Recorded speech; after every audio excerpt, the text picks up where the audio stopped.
guys, Mike Massey here, and coming back to you with another martial arts business tips video today. Just gonna shoot this video really quickly before I go out to get a workout in and enjoy this beautiful day here in Austin, Texas. So the subject of today's video is this is kind of a touchy subject for a lot of people. Both people that run martial arts schools and people who don't run martial arts schools but that are avid martial artists. And even for some people that don't run martial arts schools and aren't avid martial artists but are perhaps maybe, I guess you could say, keyboard warriors.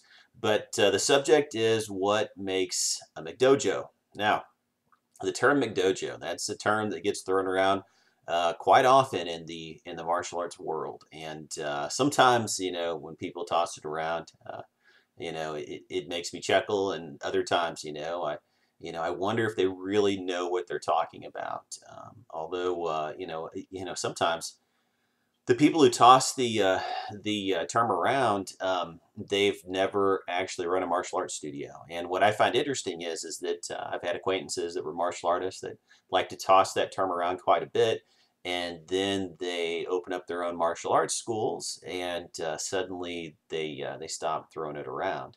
And what's interesting is that many times what they find is that the standards that they had for determining or declaring a martial arts studio to be a McDojo suddenly changed when they found out that they had to pay the rent and make payroll and things of that nature. That suddenly they tend to change their outlook on what exactly makes and defines a McDojo. So personally, I'm not really fond of the term, simply because it's just easy to throw that thing around, and to me, it's kind of like in the martial arts equivalent of throwing around a term like Nazi or communist, or depending on your ideology, flaming liberal, or raging right-wing conservative, or what have you. I mean, there are just certain terms that we use that are they're charged terms. I mean, they come with a lot of baggage, and there's a lot of a lot of crap that goes along with them.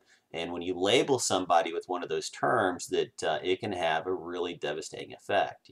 It's like, it would be, in some cases, the equivalent of calling somebody a bigot when they weren't really a bigot, or a misogynist, or whatever. We have to be very careful about these terms and who we label with these terms, because you might be unfairly calling somebody or somebody's school of dojo without knowing them, and that happens quite often in the martial arts industry. Now, one thing I will say about people that are out there that are running good schools, that are actually making money and so forth, is that they don't give a flying darn damn. They don't give a crap what somebody out there on some martial arts forum is saying about them, or whether they're calling their school a McDojo or not. They really, really don't. It's usually their students that will chime in and try to defend them and so forth, and whatever. I can tell you guys that when I first came out with my book on starting a martial arts school and running a martial arts school, which is Small Dojo, Big Profits, over 10 years ago, when I first released it, immediately it was decried in martial arts forums across the internet as being a McDojo book and so forth. And people that were saying that had never read it. They didn't realize, had they read it, they would have realized, but they didn't realize at the time that the book was actually the opposite of a McDojo book. It was actually explaining how to run a martial arts school without being, one of those McDojo types.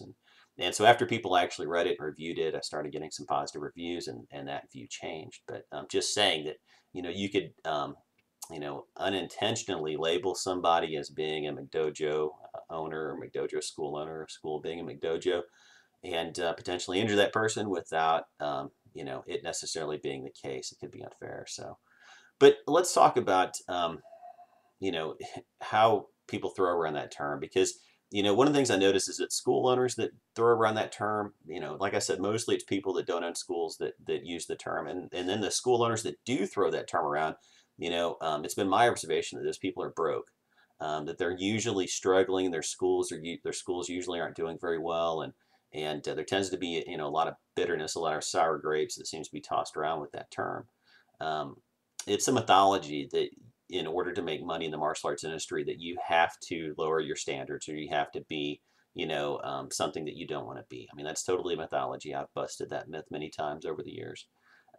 with my clients and also in my own studios. We maintained high standards. I'm not saying that we were the toughest school out there, but we maintained high standards, and I was still able to make a decent living at my school. So the thing is, when we look at why people label schools a McDojo, typically they're using some sort of a justification for it, and it usually boils down to either money or the size of the school or the style that they teach. And I'd like to debunk those first before I go into what I feel makes a McDojo. So let's talk first about money. That the amount of money that a school makes or school owner makes automatically makes them a McDojo, and that is patently false. And the reason why is because if we simply relied on the amount of money, if we simply looked at martial arts school owners that were the most successful financially and labeled everyone across the board who was financially successful as being someone who was running McDojo, you would have to label a lot, and I mean a lot, of very successful martial arts schools and MMA gyms and so forth as McDojos that obviously aren't. There are gyms out there that are financially successful schools that train mixed martial arts fighters and professional kickboxers and professional Thai boxers and international karate champions and jiu-jitsu champions, you name it, that are financially successful that obviously are not and do not deserve to be qualified as McDojos, but yet these schools are financially successful. And I'm not going to name any names, but I think that you could probably come up with some names on your own of high-profile martial arts instructors that are high-level martial arts instructors that run studios and gyms that train professional MMA fighters and that train people that go and win jiu-jitsu competitions nationally, regionally, nationally, internationally, what have you, Muay Thai fighters and whatnot that have financially successful operations. So money cannot be an indicator of whether or not a school should be classified as a McDojo, if any school actually should. So the next thing we look at is the size of the school. If it's a very large school, and this kind of parallels the money accusation. And once again, we can't really say that because just because a school is small doesn't mean that they're not teaching crap. Because I can tell you, I've known a lot of small schools and small operations that just were teaching crap martial arts. And then I've known large martial arts studios that were very large, that maintained very high quality, that were teaching very good martial arts. Now, one thing I will say is that the larger the operation gets, the harder it becomes to maintain quality across the board. And you're always going to have a percentage of people in any martial arts studio that are going to be the type of people that aren't naturals. They aren't physically gifted, and they are going to struggle with learning martial arts. And sometimes those people never really attain a very high level of skill. We can't really say, though, because a school has students that are not physically gifted, that are not talented, and that will probably never reach a very high level of skill, that school's a McDojo just because those people are there enjoying the benefits of training in martial arts. I mean, you have to give some allowances, if you will, for a martial arts studio, especially as they grow larger, to have some people that are also going to be in there that just aren't serious about it, and the bottom line is that if you run a commercial martial arts studio, you have to put up with those people and take their money, because those students are going to pay the rent and pay the bills for those students that are really, really serious. And I remember one of my Shotokan instructors early on told a story about his instructor. He was a very high-ranking Shotokan instructor from Japan. He was one of the instructors the JKA sent out way back in the day. And there used to be these students that would come into class. They'd come in late every day, and the uniforms were wrinkled, and they stank, and they were just cutting up in class all the time. And so one time he approaches his instructor, his sensei, after class and says, Sensei, why do you put up with those guys? Why don't you kick them out? And he looked at my instructor, looked him in the eye, and he said, the reason why is because without students like those, I wouldn't be able to afford to have students like you. And so my instructor just nodded his head and walked off and never mentioned it again. So these are the realities of running a martial arts studio, that sometimes you do have to accept students that, maybe you wouldn't, care to teach under normal circumstances if you had your druthers, if you had your way.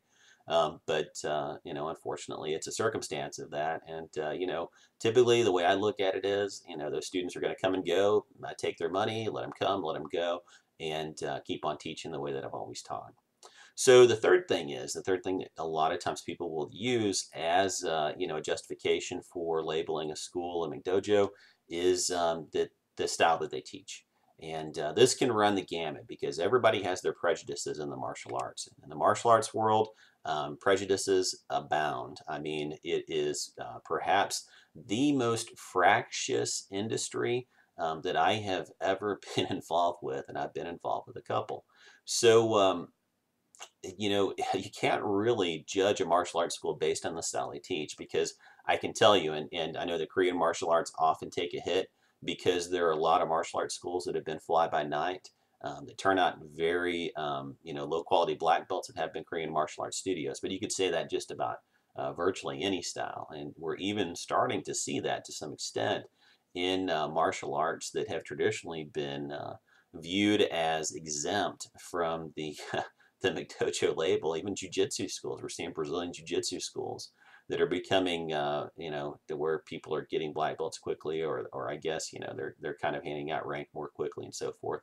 At least these are the rumblings that I'm hearing among the jiu-jitsu community, and I think that's been going on for a while. But on the other hand, I've known some Korean martial arts instructors that were just phenomenal. They were really hardcore. I mean, some guys that were really good fighters. And you can't really say that Korean martial arts is not valuable in some sense. A lot of the kickboxers out there, guys from everything from back in the PKA and WKA era to K1 and now into the UFC, are guys that have a background in Korean martial arts.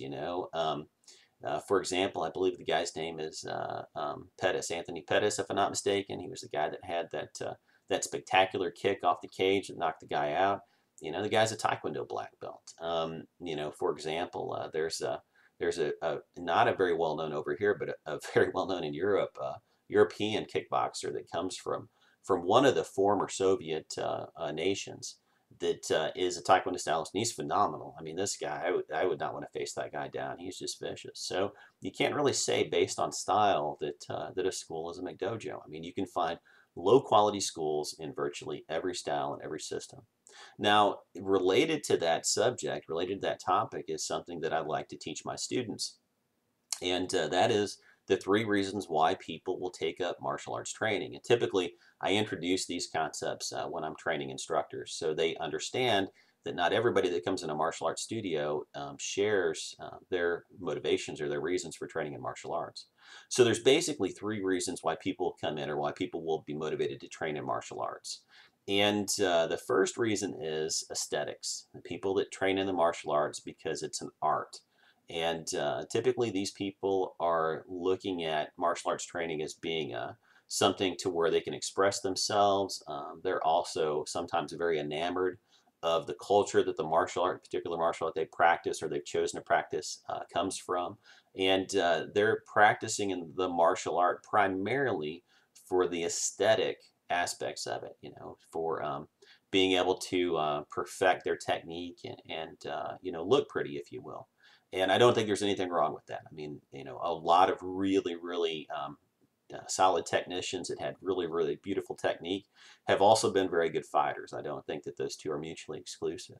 The second reason people will come to train in martial arts is for the athletic benefits of it. And the athletic benefits can be somebody who wants to get in shape, somebody who wants to lose weight, or people that want to compete, that are into it for the competitive aspects of it. And that's also another very strong motivator for people to train in the martial arts.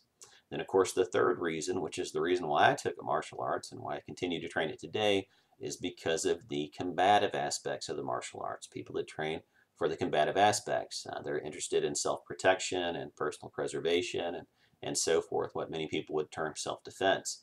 And that is the third major motivating factor for people to train in the martial arts.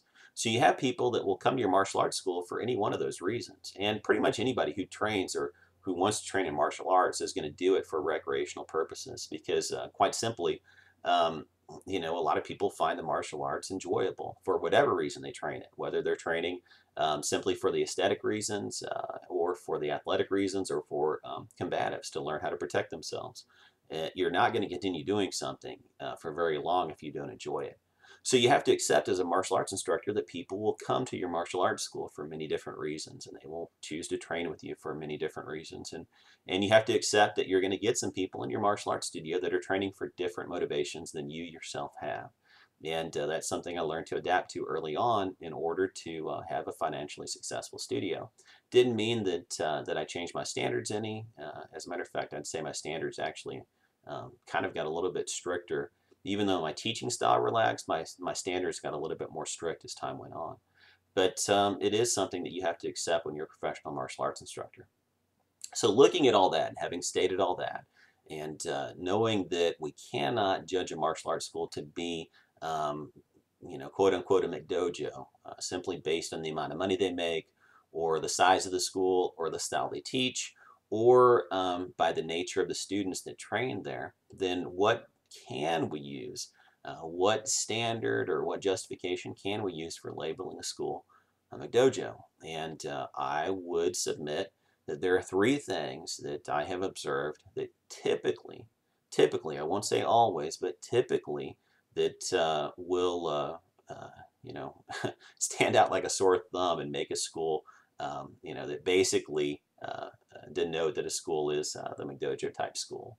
So the first thing is low standards. When a school has low standards, and you'll see it there's a series of videos that have come out recently that have been going all over social media and YouTube and whatnot, of a particular martial arts organization. It was having a Dan, a black belt grading. And these videos leaked out and they were later removed from YouTube. But they, once this stuff gets out in the wild, I mean, forget it, it's done. Those videos are going to live in infamy for years on the internet.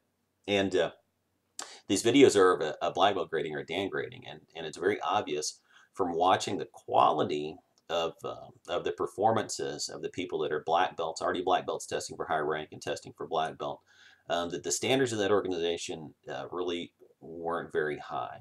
And it's also very apparent, unfortunately, from watching the higher ranking individuals and the head of that particular organization that they probably were not taught um, correct principles of physics and body mechanics and so forth when they were coming up through the ranks. So somewhere, somehow, there was some breakdown in quality and in standards, whether it comes from the top down or whether it's somebody else, or I have no idea whether the person that founded that organization actually did not get their rank legitimately. I mean, who knows? There are people out there that don't get ranked legitimately and that end up teaching and creating their own organizations, and sometimes they realize they aren't legitimate, and sometimes they don't because they were duped by somebody else. But it's very obvious that the standards are very low for these people in these videos, and they came under a lot of scrutiny. So low standards would be the first thing that I would suggest would denote that a school is somewhat of a McDojo. Now, the second thing that typically to me would mark a school as being kind of the McDojo type is misrepresentation. When either the instructor misrepresents who they are and what they teach, or they use misrepresentation as a means of attracting and then also enrolling students. Some people call that fraud, and legally it is fraud.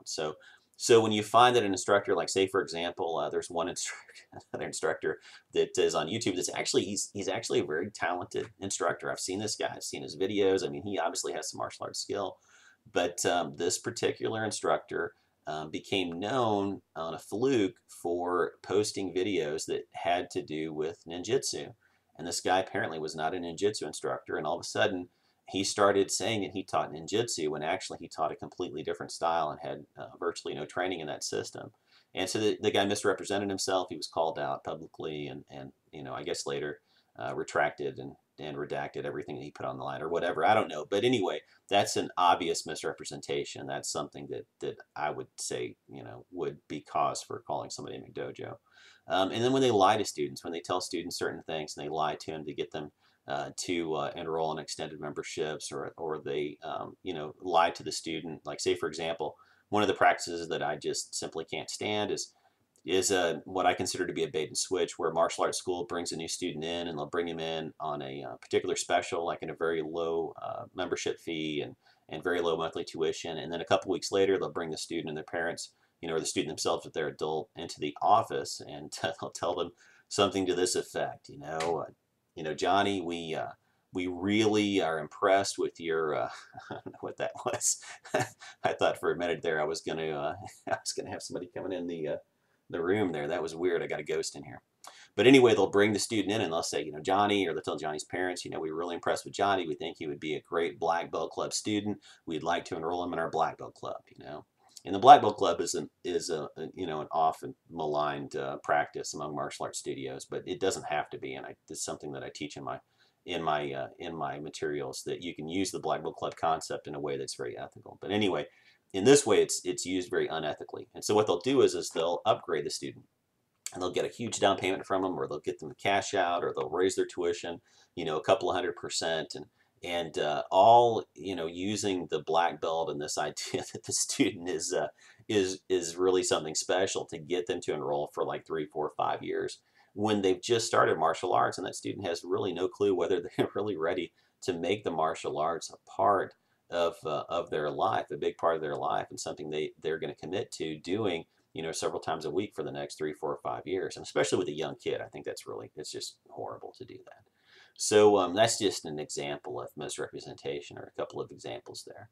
And then the third is selling rank. And I think this is perhaps one of the most egregious sins that martial arts school owner or an instructor can make. And it's crazy. You can go on eBay right now and buy a black belt certificate and instructorship certificate and a couple different arts. There have even been people out there that have sold a series of DVDs. When you buy the DVD series, you automatically get your black belt and your certificate, and it's just nuts. It's crazy. And anybody who thinks that they're getting anything of value or anything of worth by doing that is just simply fooling themselves. They're delusional. And it's unfortunate that people are out there taking advantage of people that don't realize that that they either don't have the mental capacity or the wherewithal or what have you to realize that they're being taken. And there's people out there that are doing that. So when you see martial arts schools that are doing that, they're not just in a gray area of ethics. They're definitely in a black area of ethics, and I would say that definitely indicates that they're running a McDojo when they sell a rank. And the same thing for students. I had a guy open up a school down the street from me in my second studio, and um, he would approach my students. Like, for example, he approached one of my green belts that was working my table at a health fair, and approached her and said, walked up to her and said, "Oh, you're a green belt, huh? You train at Massey's?" She said, "Yeah, I train there." "Well, how long have you been training there?" "I've been training there for 8 months." And he said, "If you came to my school, you'd be a black belt in 6 months." And, I mean, he did this stuff all the time. It was just ridiculous. This is a guy, talking about misrepresentation. He went to a weekend jiu-jitsu seminar with a very well-known jiu-jitsu family or one of the representatives, and came back and then posted pictures all over his website of him in a jiu-jitsu gi wearing his black belt, his taekwondo black belt. It's just ridiculous stuff. So I had to put up with that stuff for years until I eventually ended up selling that school. But you run into people like that, and you're like, yeah, man, this is really this guy. If ever there was a McDojo, this guy is it. So anyway, getting away from my stories, my anecdotes, and getting back to what I think denotes a McDojo or qualifies a school as being a McDojo, I would say it's those three things. I would say that it's low standards, misrepresentation, and selling rank. I think those are the things that qualify. And I think if you're labeling a school a McDojo because of your personal preferences, or your personal prejudices, I should say, and well, I guess it would fall back to preferences, but because of your prejudices versus, say, somebody who's making a lot of money, or perhaps, I'm not, saying that this is why people do this all the time, but because of jealousy, sour grapes, because somebody's more financially successful than you, or because of the size of their school. I mean, personally, I don't like large schools. I don't want to run a huge school. I think it's, sometimes financially irresponsible to do that. But I'm not going to call somebody a McDojo just because they have a large school. I mean, if that's their dream and that's what makes them happy, I mean, more power to them, as long as they're teaching quality martial arts. Then, of course, the style. You can't really say that somebody is running McDojo because you're prejudiced against their style. So anyway, I hope this kind of helped, maybe for some of you guys out there that weren't really sure, or are kind of trying to figure this stuff out yourself. Maybe this helps you develop your own idea of really what makes a quality martial arts school and what doesn't. And hopefully too, perhaps this video will help sway some of you guys that are out there that are kind of throwing around this term irresponsibly, and maybe help you take a step back and kind of rethink whether or not you're being responsible in labeling schools with that term and whatnot. So anyway, this is Mike Massey from MABizU.com. Remember, you can go to Martial Arts Business Daily for free martial arts business advice. There's tons of information on there. You might have to search for it. You might have to type what you're looking at for into the search bar, and then able to find it, because there's a ton of information on there. And then also, if you want low-cost business coaching, you can always go to MABizU.com and join there. It's very inexpensive, and there's a ton of information on there that I don't share publicly, that I only share with my personal coaching clients, and you can get access to that information very inexpensively by becoming a member. So once again, hope you enjoyed this video, and I'll see you the next time around.